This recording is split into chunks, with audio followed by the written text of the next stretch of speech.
Siria está aquí, a 8 horas de avión de España.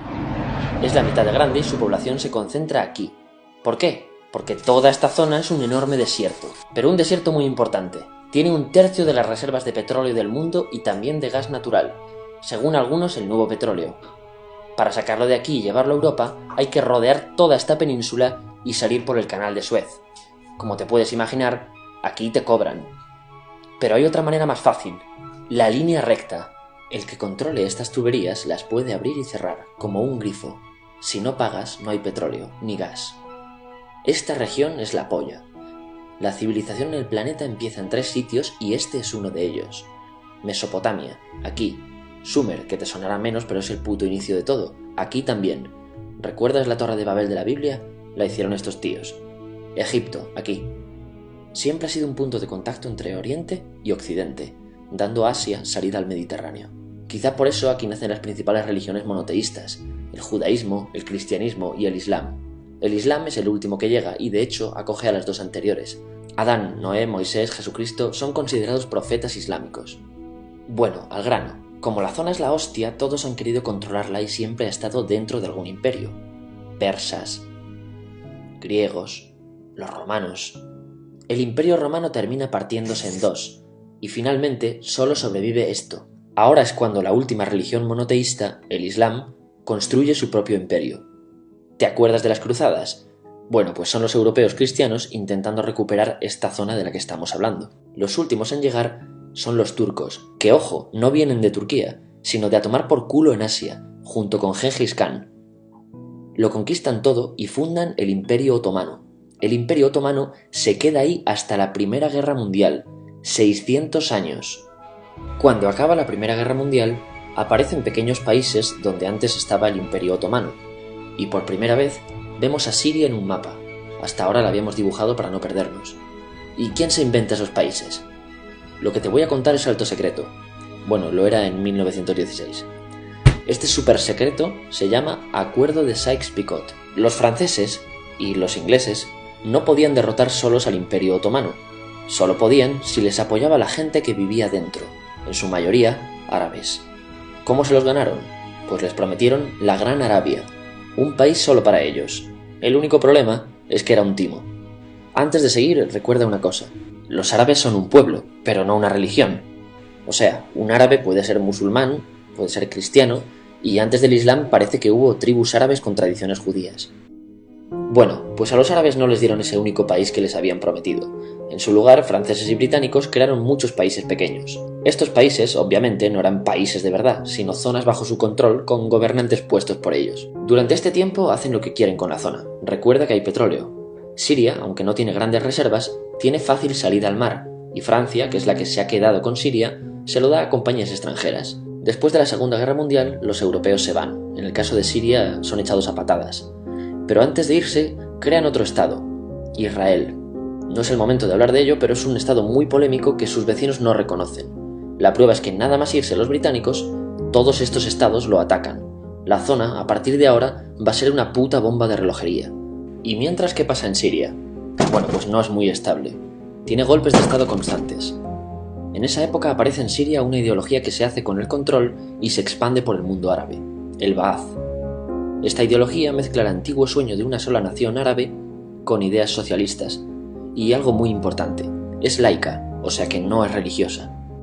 Siria se llega a unir con Egipto, un país con el que no tiene frontera.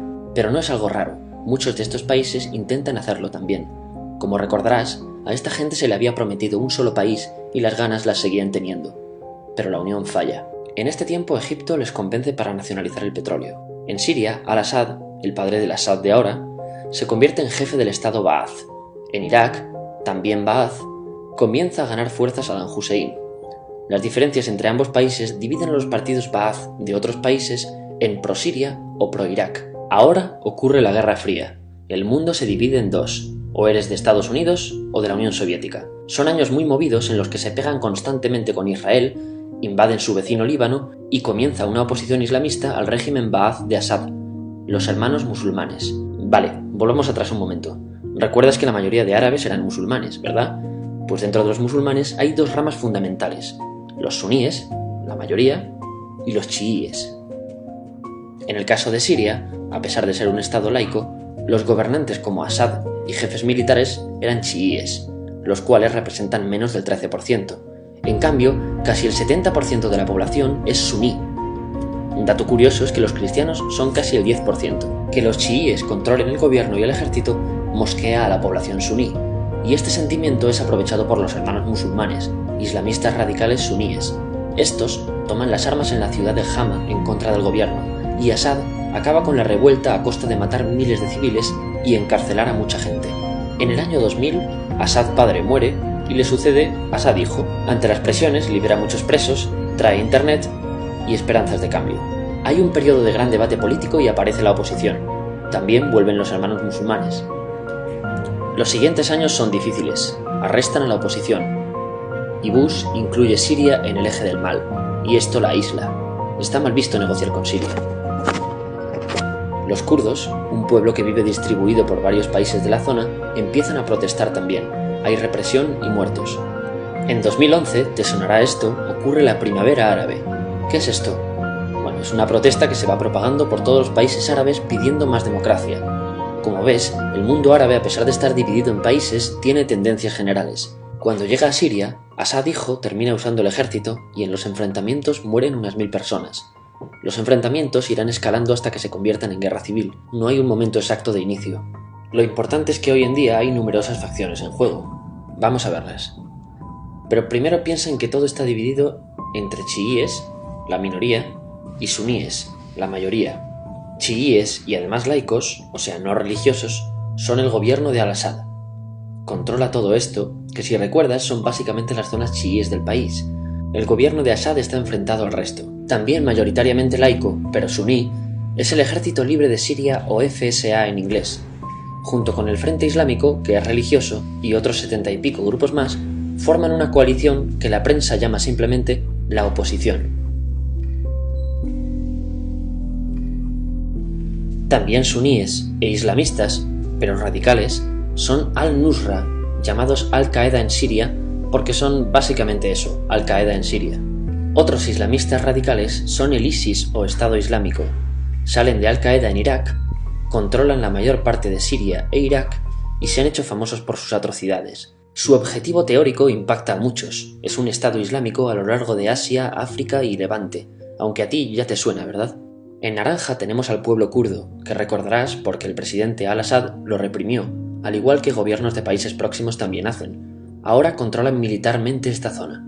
Antes de terminar, repasemos los apoyos internacionales a fecha de octubre de 2015.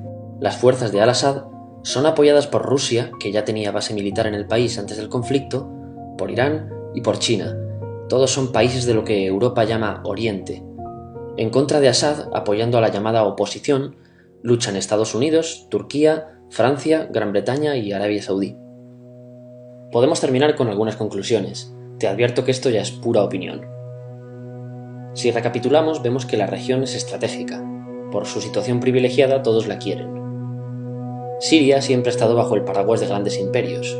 Piensa que hace 100 años la actual Francia era Francia, Gran Bretaña era Gran Bretaña, pero es que hace 200 también, y hace 300 también, y hace 400 también. En cambio, Siria solo es Siria desde hace menos de 100 años, y solo se gobierna a sí misma desde hace poco más de 50. Además, jamás decidieron sus fronteras, se las impusieron. Europa divide Oriente Medio a su antojo para controlarlo, diseñando países sin tener en cuenta su población. Muchos historiadores dicen que todo pueblo tiene la necesidad de manejar su propio destino, pero estos ingredientes que hemos visto juegan en contra de proyectos como la Siria Ba'ath, que encima usa la represión para mantenerse. En última instancia, producen una guerra civil. En este contexto no es extraño que aparezcan actores que se alimenten de la desesperación, el sentimiento suní de opresión y la visión de Occidente como invasor. ISIS usa la identidad árabe y la mitología de antiguos imperios. Cuando quieras entender el presente, pregúntate: ¿y el pasado?